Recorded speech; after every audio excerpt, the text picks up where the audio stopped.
काथे बीठो ही मुझी पांजी वनिया छोड़ न बिया काथे पांची बनिया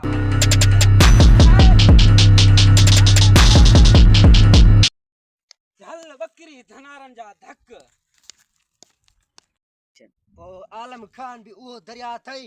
जिता वहे उता वाटू ठाए वाटू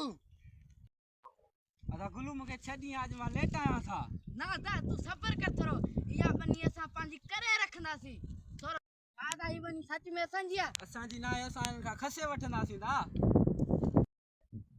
यो मलारो पान के समझे छा तो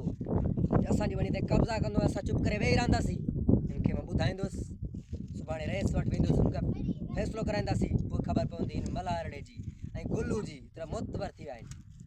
छो त आलम खान वो दरिया है जिता वहे उता वाटू ठाए वाटू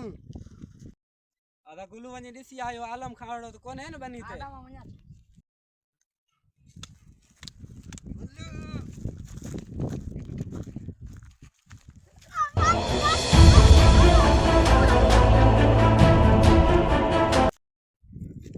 अदा गुल्लू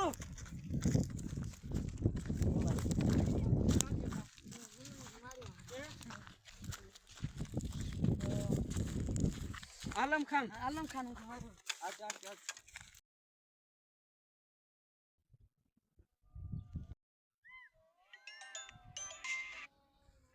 हेलो अरे आलम खान तुझी एतरी मजाल तो मुझे भा के मारियो आहे बागे संजय बनन ता फड़ा कंदो असा बागे चूनी पाता लेंचा अरे बकवास बंद कर आलम खान तो के असा जी खबर ही ना है हां हां तुझी खबर आ दरिया है जिता वहे उता वाटू ठाए वाटू खबर आ, आलम खान तुझी खबर आ झल बकरी धनारन जा धक हलंदे रेस हलंदासी जे वणंदे ते वणंदासी असा के टिजंदा न आहियूं मल्हार अरे आलम खान जेड़ो आ तू छा कंदे असा के विणंदासी काल करे कटियो भाड़ियो